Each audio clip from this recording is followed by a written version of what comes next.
שוב ושוב אתה סולח, רק אליך עוד בורח, אבל אוי תתה.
Hey, good work, everybody.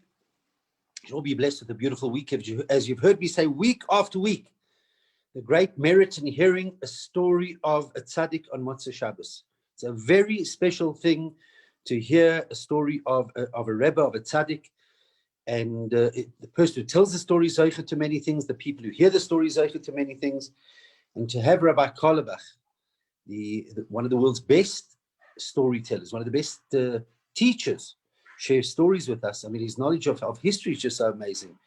It's just such a privilege. Tonight we're going to hear the story of the Rebbe Maharash, his life story, the fourth Rebbe. It's a fascinating life story, and also the unbelievable stories with the Rebbe Maharash. So over to you, Rabbi Carlebach, and thank you for making the time every week. A good fach. Thank you, Rabbi Masinta, for that warm introduction. And as you say, it is certainly a schus for me to be able to give over so many stories and more information about the Rebbe's, as we started with the Baal Shem Tov, the Mizritcher Magid, the Alter Rebbe, the Mittler Rebbe, the Tzemach Tzedek, and now the fourth Lubavitcher Rebbe, the Rebbe Maharash. I'd like to point out, as Rabbi Masinta mentioned, we know many, many stories about the Rebbe Maharash. In fact, much more than we do about the Mittler Rebbe, even though they both lived a very relatively young age, as we'll still discuss. And one of the reasons is because the Mittler Rebbe did not have a child who was a Rebbe to follow him, whereas the Rebbe Maharash had his son, the Rebbe Rashab, and his grandson, the previous Lubavitcher Rebbe, to follow him. The previous Lubavitcher Rebbe was a very prolific writer, as well as a listener of Chabad traditions. And he heard a lot of stories from different sources, his own father and his grandmother, Rebbetzin Rivka, to whom he was very close, wrote down all the stories he heard from her, and she was the Rebbe Maharash's Rebbetzin wife. So therefore, we have a lot of information about the Rebbe Maharash. The Rebbe Maharash is the youngest son by far of the Tzemach Tzedek. There's more than 20 years difference between him and his oldest brothers. And he was born in the year 1834, the Jewish year is 5594, on the 2nd of Iyar, which is in 2nd of Iyar still the counting of the Omer, and it is Tiferes Shebetiferes. And they point out, as you remember, the Baal Shem Tov was born in 1698 and revealed himself 36 years later in the year 1734. So the Rebbe Maharash was meaningfully born exactly 100 years after the Baal Shem Tov revealed himself. There are many stories told about the time of his bris, And the whole discussion that took place, the Tzemach Tzedek, was very, very vacant, engrossed. He came out, he said the bris will take place that day, but it didn't take place till very much later. And he went to speak to his Rebbetzin about the name. They weren't sure that the bris would even take place that day, because usually we do it in the morning. And that took place, as I say, very, very late in the afternoon, and there was a lot of meaning to that. The Tzemach Tzedek named his youngest son Shmuel. When one of the older brothers said, "Who is Shmuel?" after the name Shmuel, "It is not in our family in any way," he answered, "It is from a water carrier in Polotsk," which they never really found out who that person was. And he also quoted that there is a verse that says, Yemei Shneisenu Bahem Shivim Shana. It is in Tehillim chapter 90, verse 17. It says, our life on earth, Bahem, in them, is 70 years. And Shmuel Hanavi would live to be 52. And the word Bahem has numerical value. The base is 2, the Hey is 5, and the Mem is 40, so that adds up to 47. Together with the 3 letters of the word is 50. And the Rebbe Maharash passed away in his 50th year. He was 49, but if you take the year 1834 and the year 1882 together, both those years, you get the 50th year that he was born. And they say that when he quoted that verse and mentioned the name Shmuel Hanavi, that Tzemach Tzedek was hoping and praying that there would be 2 additional years added to the Rebbe Maharash, which unfortunately did not take place. He was very studious, extremely intelligent at a very, very young age. In fact, in the Hayom Yom, on the writings of the previous Lubavitcher Rebbe, they write that the Rebbe Maharash was once tested by his teacher at a very tender age, and he excelled way beyond the teacher's expectation. And the teacher became so excited, he came to his father and he said to him, your son excelled way beyond any expectation. And the Tzemach Tzedek's answer was, what is so surprising? That Tiferes Shebetiferes, the Sfira, that is the date of his born, Tiferes is beauty of beauty. As you know, the counting of the Yomer, each day has its own, one of the Sfirot that he did well. At age 7, he already began listening to the Mamorim of the Rebbe, and at 10 years old, he had a special teacher. But in between, for example, when he was about 5 or 6 years old, he was sitting with Hasidim, and they loved teasing him and getting out the best of him already at an early age. And they once asked him, what is the difference between a misnagid and a chassid?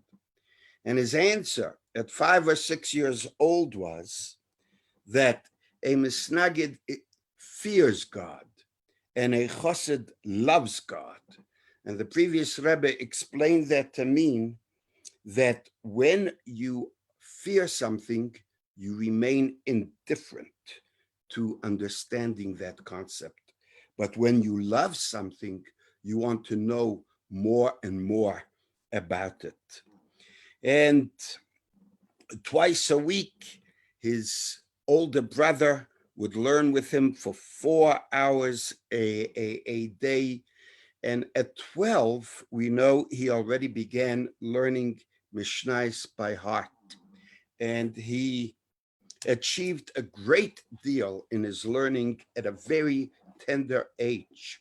In fact, his father used to award him with money gifts based on how well he had studied. And he tells that at age 11, a Meicher Svarim, a Svarim dealer, they didn't have the bookshops you have today, so these peddlers used to travel around, and some of them used to sell Svarim. And he came to Lubavitch, and the Rebbe Maharash loved Svarim. He loved holy books. And he came to his father and he wanted to take a loan to be able to buy more books, because this is when the book dealer was there. So his father said to him, "Tell me, do you know all the books that you have already? Do you know them that well that you want to look to buy new books?" And the Tzemach Tzedek had an amazingly big library. So the little boy said to his father, with all due respect, you have so many books and you're continuously buying new books. Do you know all the books that you have? So the Tzemach Tzedek said, "Test me." And he just at random took out a book. He gave the title, and the Tzemach Tzedek said, "That is a book on dikduk. Open any page." He began opening the page. This is a grammar book. And he began reciting it by heart. And he was amazed by his father's knowledge. He took out another book and another book. Some were dikduk, some were deep Kabbalistic books. And the Tzemach Tzedek knew them literally all by heart. But the conclusion of the story was that his father gave him a lot of extra money and a loan so that he could buy a lot of more and more books and fulfill his love of learning and studying, which was what he always wanted to do. At the age of 13, he got engaged to his brother, Reb Chaim Shneur Zalman's daughter, Shterna, and thousands came to that wedding. Unfortunately, during the Sheva Brachas, his wife, Shterna, became very sick, and 3 months later, she passed away. The Rebbe Maharash was broken by the passing of his young wife, and his father wanted to console him, so his father gave him a room next to him that he was able to go in at any time. He set up special learning times for him, and he also showed him many, many handwritten manuscripts that he had. And in general, if you look at this whole scenario, you see a great affection that the Tzemach Tzedek showed for his youngest son, in many ways much more than the other brothers. In fact, he had a different nickname for each one of his sons. One he called his balabos, another one he called his scholar, another one he called a chassid. And then he said that his youngest son, Shmuel, has all those titles and all the qualities of the older brothers. He then, at age 15 already, his father sent him to attend conferences in Vitebsk for the welfare of the Jewish people and gave him permission to publicly review the Hasidic discourses. And at age 15, 16, they decided to find him another shidduch. There were many shidduchim. The Tzemach Tzedek set up a delegation. There were many shidduchim suggested to him. A few almost took place. For whatever reason, they didn't. And then there was two orphan sisters who were the daughters of Reb Aaron of Shklov, and they were brought up by his maternal grandmother. That's Rebbetzin Shena, the Mittler Rebbe's wife.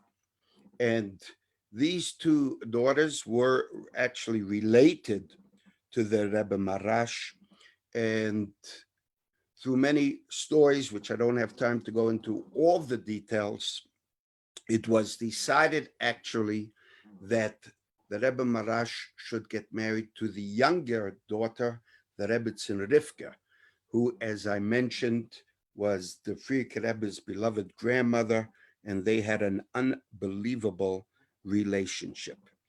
The Rebbe Maharash, by the way, would have 4 sons and 2 daughters with Rebbetzin Rivka. The oldest son was a boy by the name of Avram Sender. He was a child prodigy whom the Rebbe Maharash paid a lot of attention to. And he was a tremendous tzaddik, even at his young age. And at age 8, he said the Alter Rebbe had come to visit him.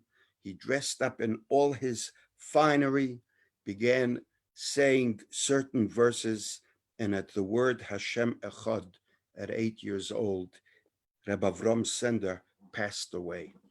His second son was named Shneur Zalman Aaron, who the Tzemach Tzedek called the Razor, Reb Zalman Aaron. He was the older brother of the Rebbe Rashab, but as we'll discuss next week, he did not become Rebbe, he refused it, and the son, Reb Sholem Dov Ber, the Rebbe Rashab, who would become the Rebbe, and he had a 4th son called Menachem Mendel. He also had 2 daughters, one named Devorah after the Rebbe's mother, and the other was Chayemushka after the Rebbe Maharash's own mother.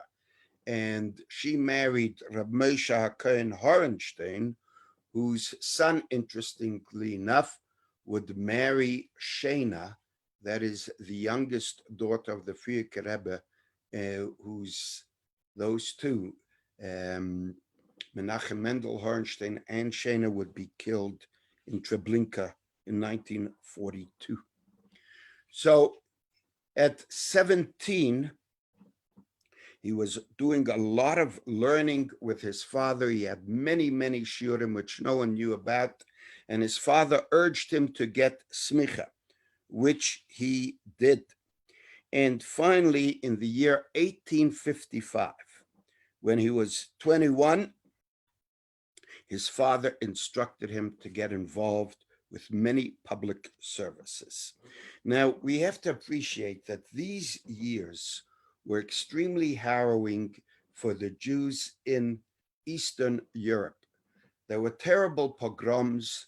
The Tsars were terrible anti-Semites, as we discussed at length during the times.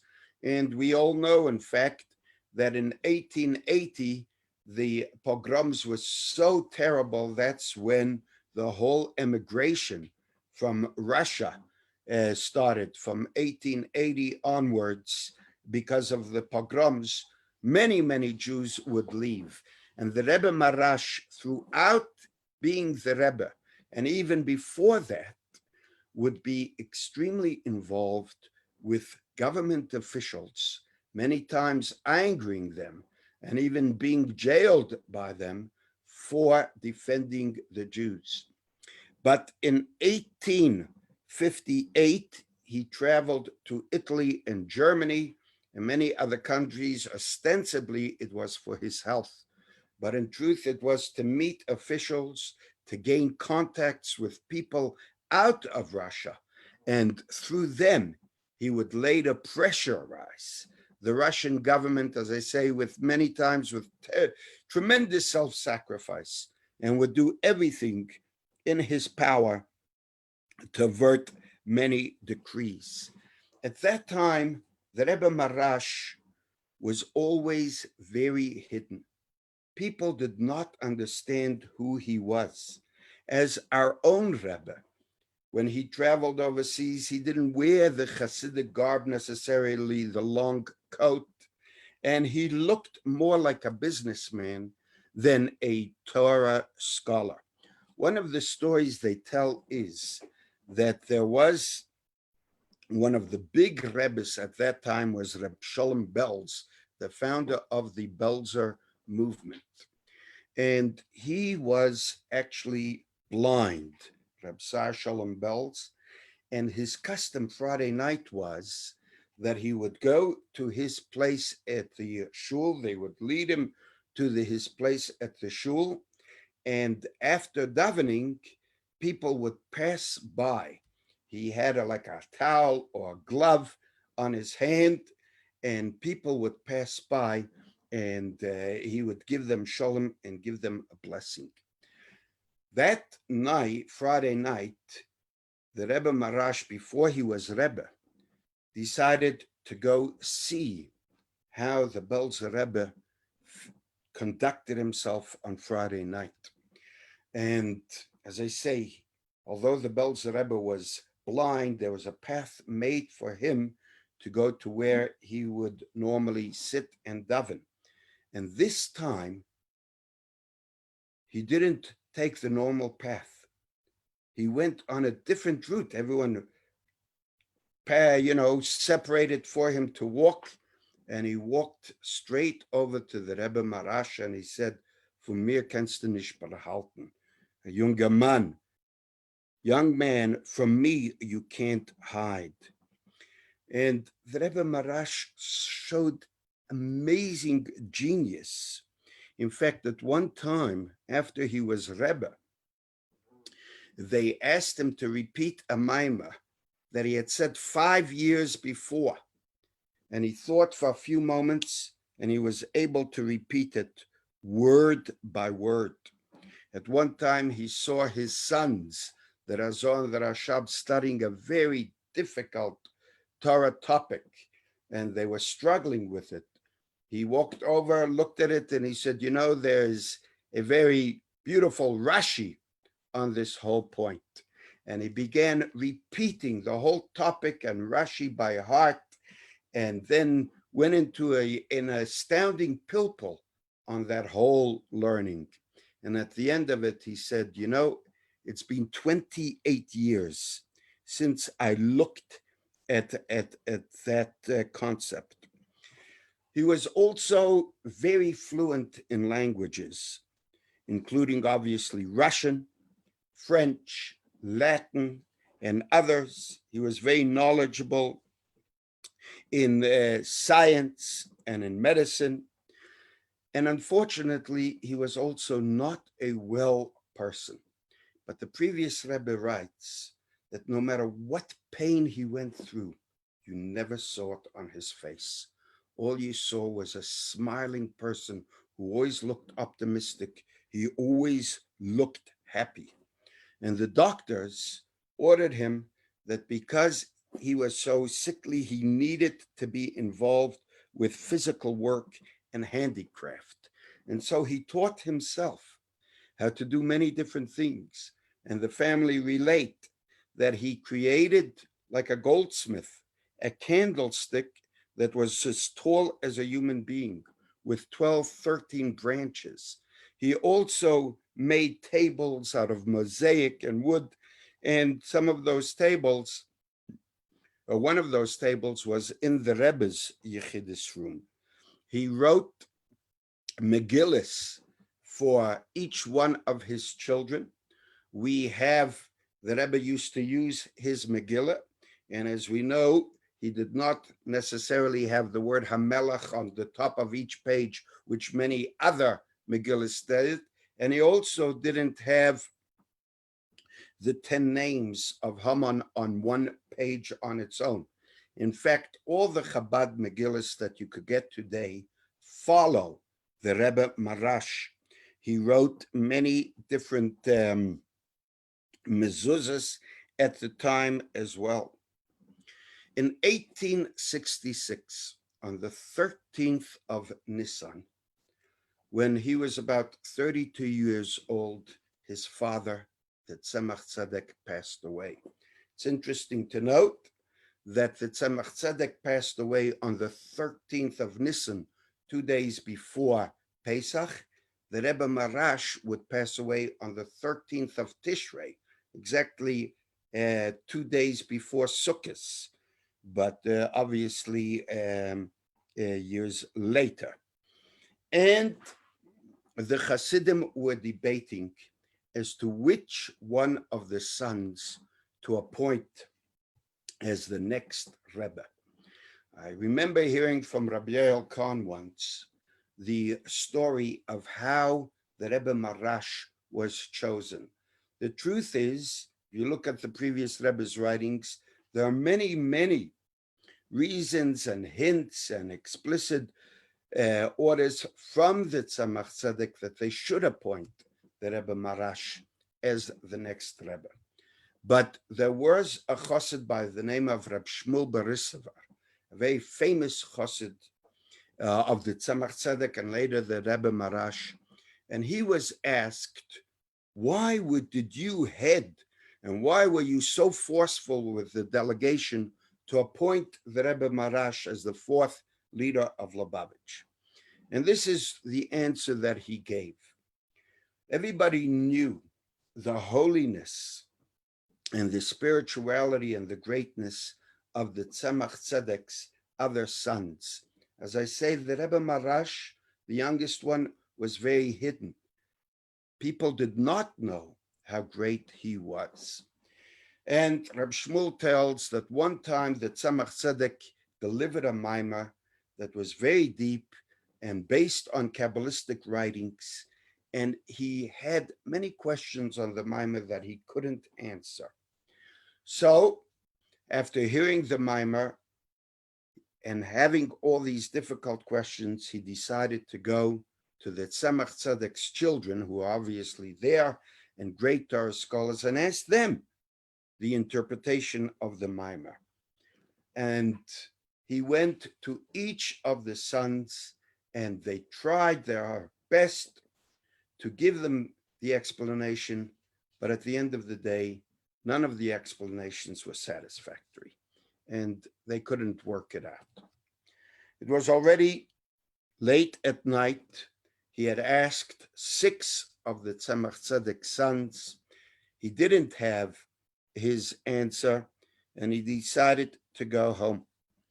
On the way home, he passed the Rebbe Maharash's house. Now, the Rebbe Maharash was not, so to say, on his schedule to ask those questions. He thought to himself, if the other 6 sons didn't know the answer, he's sure that the youngest son, who doesn't even appear to be such a Torah scholar, would be able to know.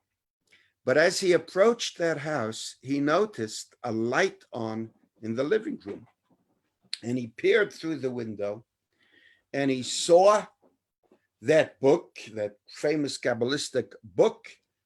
The Rebbe Maharash was poring over it, and it was on the page that question was, that the question he had. So he said, I may as well ask him.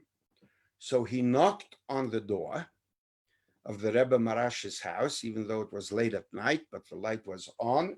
And the Rebbe Maharash asked, who's there? And when he got the answer, he said, wait a few moments. And he did. When the Rebbe Maharash led him into the house, into the living room, there were no Sfarim on the table. In fact, there were newspapers or things like this. And he said, yes, to what do I owe this visit? So he said, well, your father, the Tzemach Tzedek, delivered a mimer today, which I have many questions on, and I don't know the answer. So the Maharash said, so why are you coming to me? Why don't you go to my older brothers? He said, I did, and they couldn't answer it. So he says, if they couldn't answer it, how do you expect me to be able to? And then he said, listen, I happened to peer through your window before I knocked on your door, and I saw that you were looking at exactly that page which all my questions are on. So please, stop the hiding now. Let's open the book and address my questions. To which the Maharash did.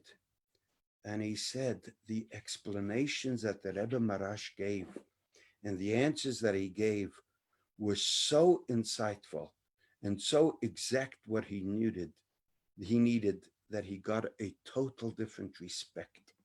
And that is one of the reasons why the Rebbe Maharash was chosen at 32 to become the fourth Lubavitcher Rebbe. As I said, in that time, there were many, many difficulties in Russia that the Rebbe Maharash, as all the previous Rebbes, were involved in helping Jewry to the best of his ability, and especially to be able to avert decrees and to help them in any way that they can.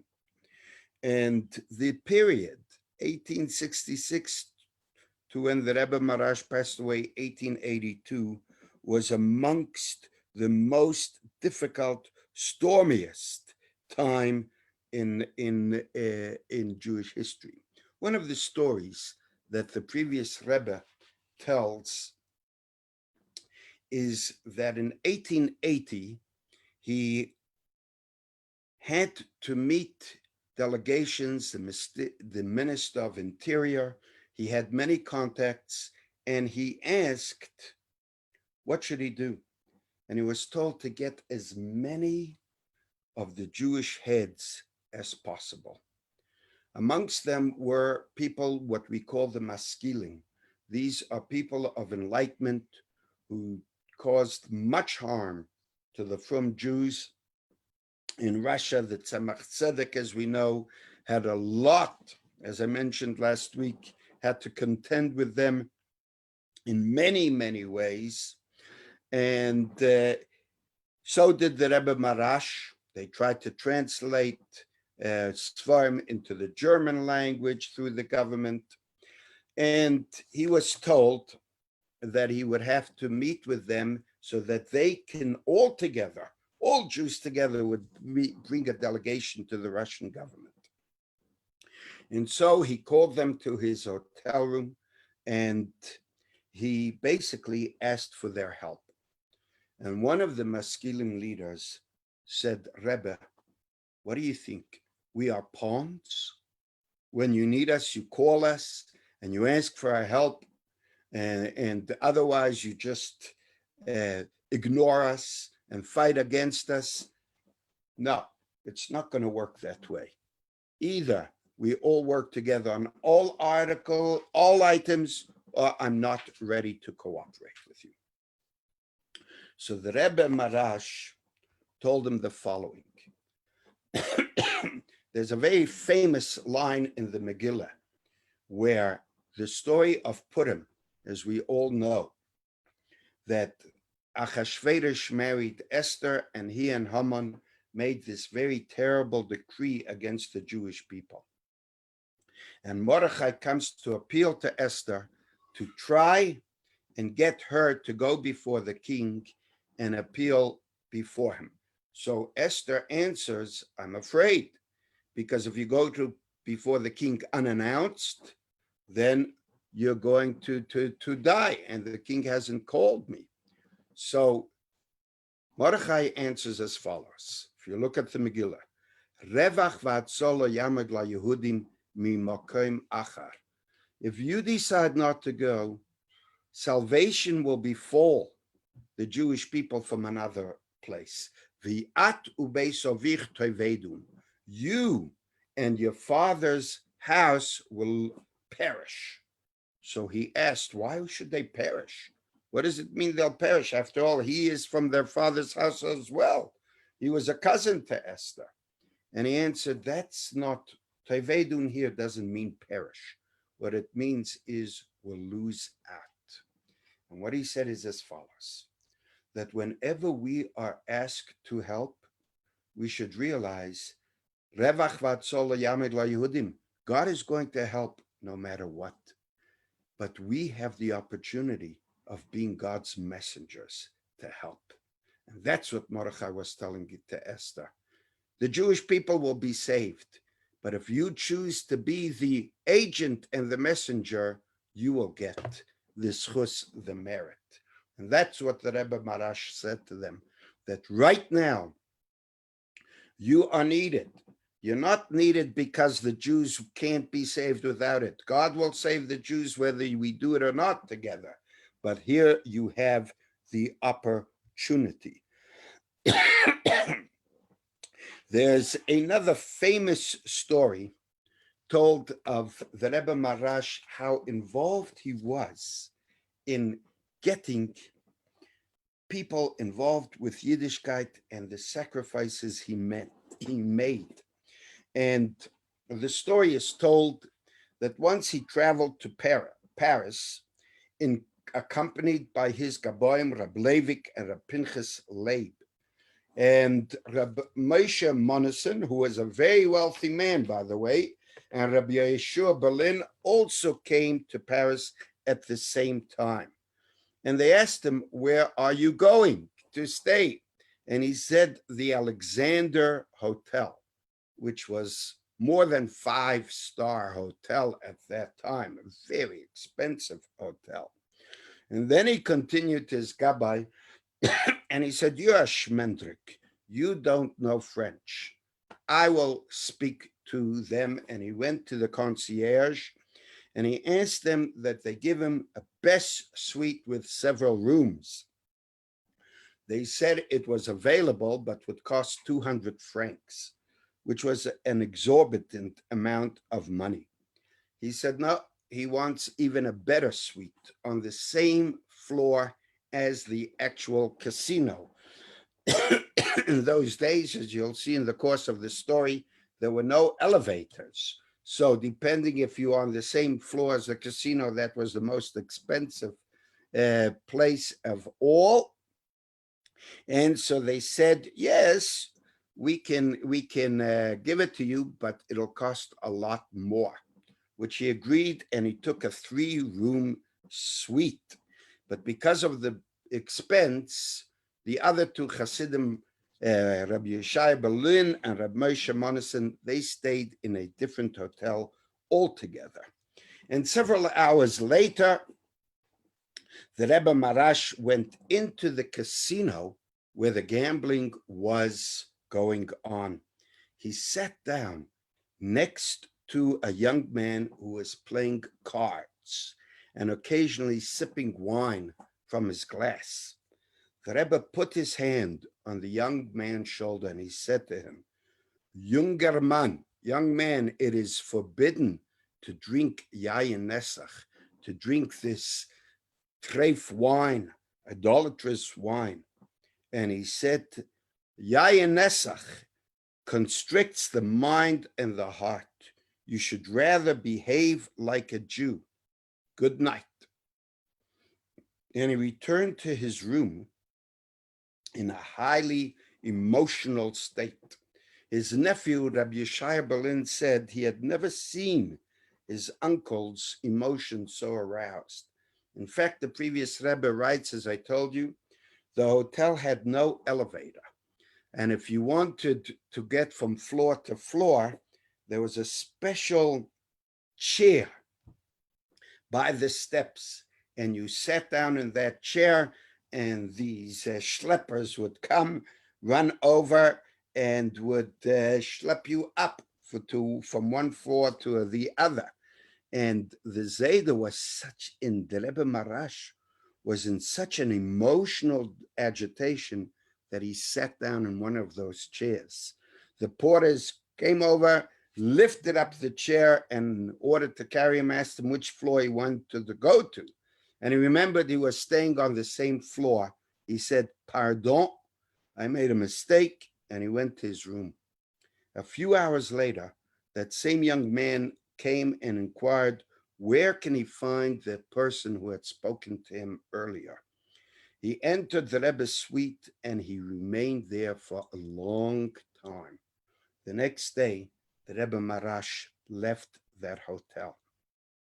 And he would later say that in the past few generations, there hasn't been a soul as pure as this one that had come down from heaven, but it had descended into the depths of the evil forces. And that's why he felt it necessary to travel to Paris to save this person.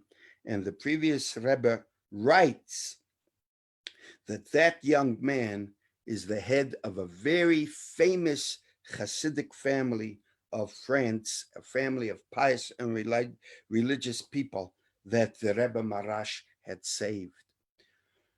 You know, the Rebbe Maharash, as I said, was always a person who looked extremely joyful, happiness, no matter what he was going through.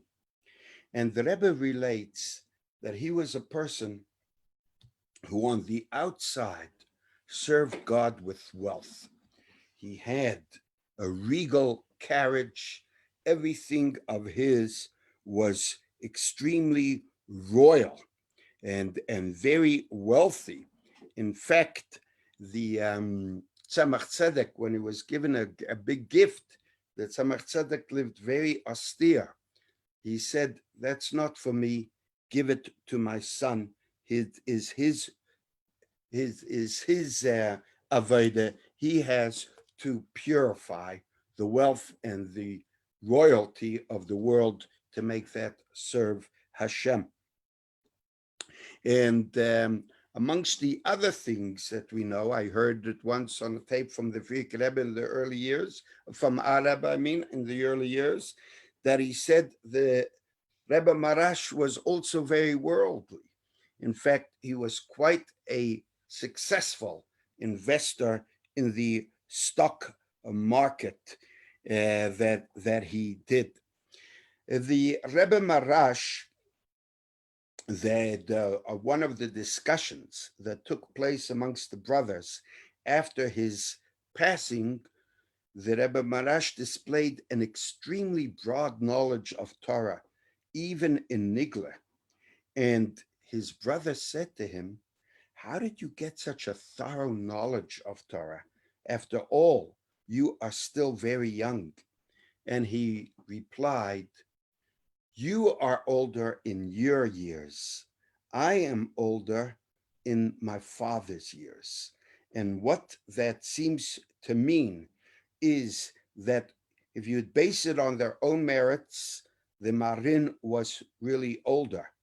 But based on their father's merits, the Maharash was older because he was born in the Tzemach Tzedek's old age, meaning that the older the tzaddik was in bringing down a neshama, the greater the neshama would be. And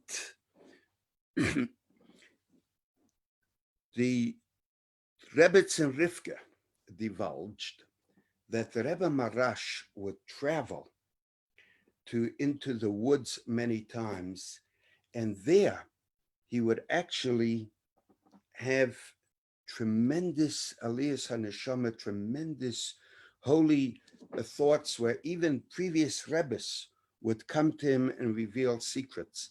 And he would often tell his rebbetzin about the different things that are going to happen, and that he was revealed to him. And he had many chassidim. He once told a chassid that what a balabos, what a businessman sees in hashgacha pratis, in divine inspiration, is much more than even what a great rabbi sees, because you could see the miracles of Hashem and the divine providence continuously. And he said that the Oisya Shema is Su'u Morim Einechem, to lift heavenwards your eyes. And when you go in your business, often you should look to heaven. Amongst the things that the Rebbe Maharash really was pushing, as the other Rebbes did, is that we should say Tillim profusely, because Tillim really helps tremendously. And he would tell his son, the Rebbe Rashab, to recite a mimer, and he would make him review it 60 times. And he says that when you review it that much, you become familiar with the concept of an essential being. Amongst his descriptions of being a Rebbe was the Yechidus. Yechidus, he said, is so exhausting because what you have to do during Yechidus is that you have to be able to listen to what that chassid is saying and then divest yourself of yourself and put yourself into that chassid and be with him in all his struggles and difficulties, and then lift yourself up.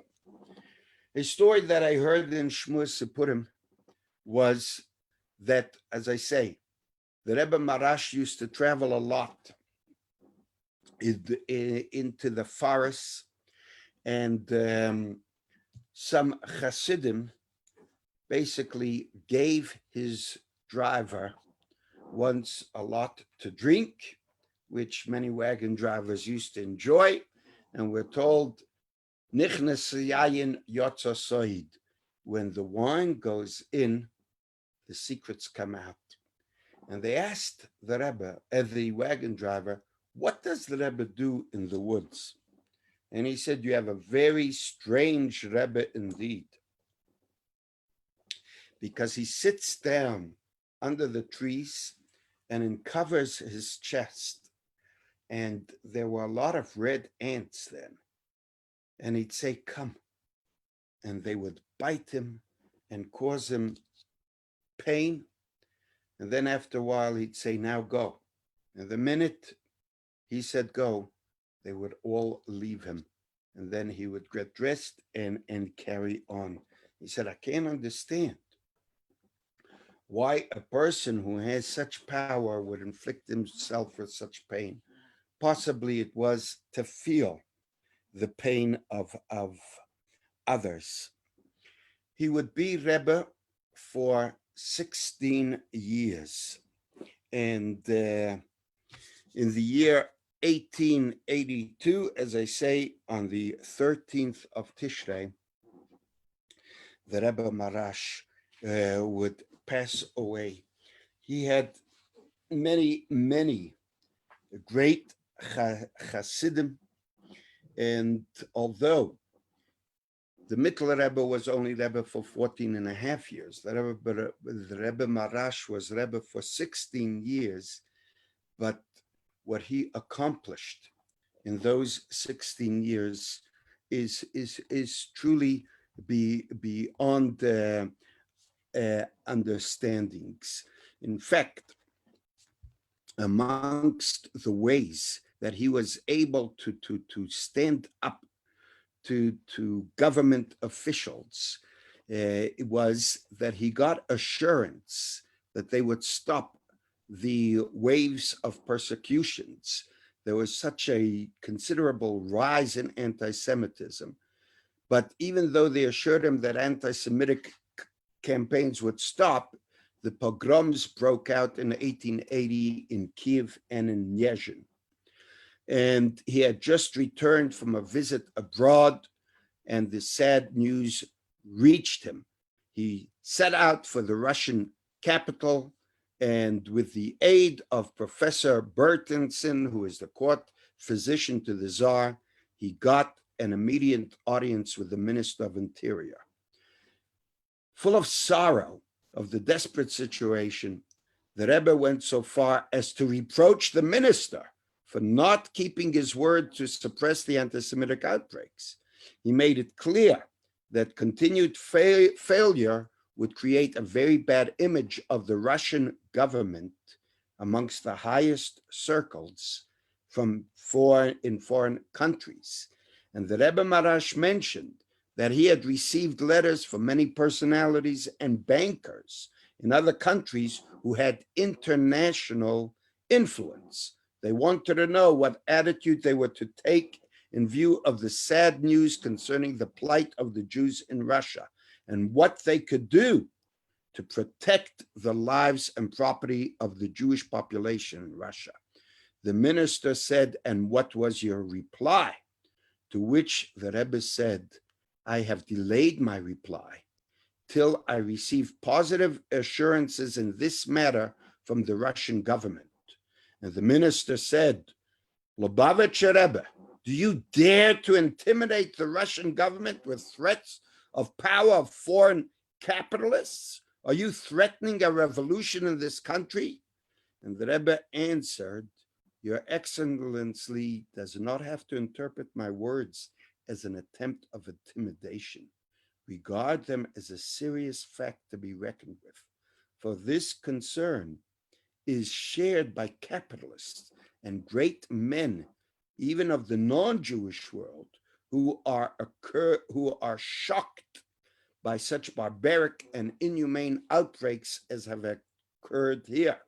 As to the second question, it appears to me that it is the negligent and weak conduct of the imperial government in the past that will bring a revolution in this country." And that was truly prophetic. That very evening, on returning to his hotel, the Rebbe Maharash was informed by the government that he was under arrest. 2 people stood guard at the entrance to his room for 2 days. On the 3rd day, he was called before the Minister of Interior and given a positive reply to his request. That's just one of the numerous occasions that the Maharash turned to ministers and princes of Russia on behalf of the Jewish people. And he had contacts around the world which he could call upon for help. He was not deterred by the rich capitalists or the sophisticated intellectuals of the Haskalah movement who wanted to secularize the Jewish religion. He wasn't intimidated even by the highest government officials. He voiced his views clearly, forcefully, and with dignity, and on every occasion that it was necessary to do so in the interests of the Jewish people. And that is why he got such respect for his pronouncements and interventions. And during his time, although at first the Tzemach Tzedek was a Rebbe of hundreds of thousands of Hasidim, by the Maharash at first it got cut down, but it certainly grew as a result of his help to individual needs and inquiries and strengthening their devotion to Torah. He is the author of many volumes of Hasidic literature. Interestingly enough, when I was a student, the Torah Shmuel, his books, these were the only books that when you bought them, they weren't like typed out in type letters, they were handwritten by one of the Chozrim, Reb Shmuel Sofer, one of the writers. Today, they, thank God, printed his Mamorim in much greater details. As I tell you, every year, every week, I conclude with a specific story of that Rebbe. And so tonight, I'd like to conclude with a very famous story of the Rebbe Maharash. He used to go out occasionally for a drive in a very fancy carriage. The driver would take the Rebbe through the villages in the vicinity of Lubavitch, and the Rebbe would sit back, taking fresh air, engrossed in his thoughts. In one of the villages through which the Rebbe was passing on his drive, there was a Jewish inn. And although the Rebbe's carriage always passed by that inn, it never stopped there. On one occasion, however, it was in the month of Elul that the Rebbe ordered the driver to halt at the inn. Getting off the carriage, the Rebbe entered the living quarters of the innkeeper. There was no one home except for the two young boys of the innkeeper. And the Rebbe said, "Where's your father? Where's your mother?" They answered, "They went somewhere and will soon be back." He said, "And where's your Melamed, your teacher?" In those days, innkeepers used to hire private teachers to teach their children. And they answered that our Melamed, our teacher, has gone home for Rosh Hashanah. The Rebbe Maharash seemed in no hurry to end their conversation. He said, "Well, what did your teacher, your Rebbe, teach you?" The older boy said, "I've learned Chumash." The younger one said, "And I can already read Tehillim." The Rebbe said, "Should I give you a test? Bring me a Tehillim." They went to fetch a Tehillim. The Rebbe opened it at random and invited the boys to read. They began reading the Tehillim, and the Rebbe recited it with them. The three of them recited the Tehillim with much, much feeling. The innkeeper's wife had, in the meanwhile, returned home. She saw the Rebbe's carriage outside her house and was greatly surprised and excited at the honor of the Rebbe's visit. She entered the house, remained standing in the kitchen. The voice of her boys blending with that of the Rebbe as they were reciting the holy words of Tehillim reached her and enchanted her. Such sweet, heartfelt, and soulful prayers she had never heard before in all her life. Particularly was she moved by the Rebbe's voice. Although she didn't understand the meaning of the words, they seemed to penetrate right into her heart, touch some spark there, and her eyes filled with tears. The Tehillim recital came to an end.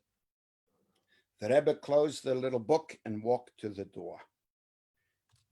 He stopped at the door, suddenly turned around, faced the boys and said, "You know what? Let's say some more Tehillim." And again, their voices reverberated in the room. They recited several other psalms. And finally, the Rebbe said, "Be well, dear children, and give regards to your father." He kissed the mezuzah and he went into the carriage. It went away. The innkeeper's wife remained glued to her place.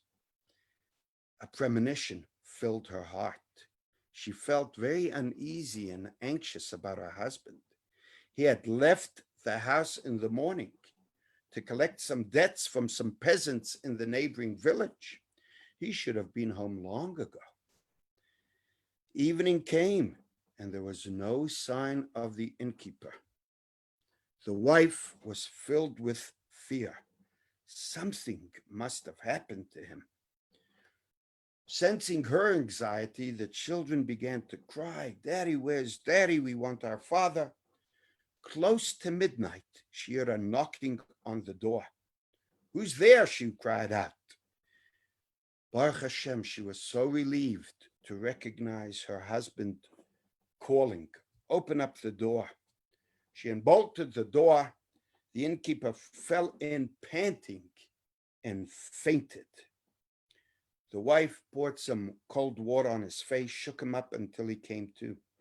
She helped him to the couch, and Baruch Hashem, he was revived. He felt better. And he told her what had happened. He said, "I came to a peasant in a nearby village. He owed me a lot of money, having been eaten and drinking at the inn on credit throughout the whole year. He told me, 'Don't worry. At the end of harvest time, you come and I'll pay you all your money.' When I came to him, the peasant said, 'Sure, I'm going to pay you. Why don't you come to the barn? And there I'll measure out the grain in payment of the debt.' As we entered the barn, he closed the door from inside, threw a rope around me, and tied me to a beam. He said, 'I don't have the money to pay you, Nobody cares whether you're alive, dead or alive. I have no choice but to kill you. That will get me out of the debts. I thought he was joking, and I told him to stop playing games. But he was truly serious. He began looking around for his ex. I pleaded with him to spare my life. Ivan, I said, we've been friends and neighbors for so many years. What's gone into you? I have a wife and children, just as you do. Have you no fear of God in your heart? I'll tell you what, I'll forgive you your debt. You don't owe me a kopka. Now be a good fellow, untie me, and let's have a drink together. He paid no attention to my words. He kept on looking for his axe, saying, what the devil did I do with me axe? And he remembered he was using it to chop wood behind his hut. So he went out of the barn, carefully closing the door from outside. Soon afterwards, the peasant's wife was returning home from the field. And as she passed by the barn, she heard me moaning and groaning. She opened up the barn and saw me tied up. She was frightened and wanted to run away. I pleaded with her to save me. The frightened woman said, you don't understand. My husband is a murderer. You're not the first one. And if he finds out that I saved you, he'll kill me if I interfere. I told her, don't worry, he'll never know. He'll think I untied myself. And for her own sake and her children's sake, don't let your husband commit such a crime. Let me loose and you run back into the field and he'll never know. In the meantime, your husband will sober up. He'll be happy that he didn't bring such a calamity upon himself and his family. Finally, the woman allowed herself to be persuaded. She untied me and ran to the field. I fled to the woods, but being so frightened and sick, I couldn't run fast nor far. I hid in a thick bush. The next moment, I saw Ivan running around like a madman with an axe in his hand. He was frantically searching for his victim. He came so close to my hiding place, I held my breath. I could smell the stench of tobacco and whiskey on his breath. But thank God, he just passed by where I was. He ran around in circles for a while until he gave up and went home disappointed. I lay motionless for a long time, afraid he might return. After dark, I crept out of my hiding place, and thank God, I was able to come home safe and sound. God be praised. The innkeeper's wife remembered about the Rebbe's unexpected and strange visit and told her husband about it, and how when she had come home, the Rebbe had said Tillim with the children once, and then shortly before he left, he turned back and he said, let's say Tillim again. And they said, it is as clear as daylight that the Rebbe's and our children's Tillim reading saved my life twice. First in the barn, when the Rebbe was saying Tillim with my sons, that persuaded the wife to set me free. And again in the woods. Now we understand why the Rebbe came to our home at all and why he said Tillim with our children twice. And thereupon, the innkeeper and his wife made a firm resolution to say Tillim every morning after prayers and to see to it that his children and grandchildren would also follow the sacred custom. He knew for sure that it was for the sake of Tillim that he was saved. And this is something that our Rebbes have taught us throughout the ages. To say the Yom Tillim, to say Chumash, to recite Tanya, and the sake of Tillim is so important. As you know, there are many Tillim groups that are said for sick people, and Rabbi Masinta put a special Tillim out printed in South Africa. In fact, you could get it on the website. You could get it down on the WhatsApp, a Tillim that has for every occasion. He has done a marvelous job, and I would urge everyone, in the memory of the Rebbe Maharash and what he taught us about the importance of Tillim, to undertake every single day to say Tillim, not only the daily Tillim as it is divided to 30 days, but your own Tillim by your age, 1 year above your age. You can say your family's, your children's Tillim, and let us hope that for the sake of Tillim, we will all be saved from this COVID, and finally, we will all go towards Mashiach speedily in our day. A good Vach, God bless you, and I look forward to sharing with you next week the story of the Rebbe Rashab. God bless.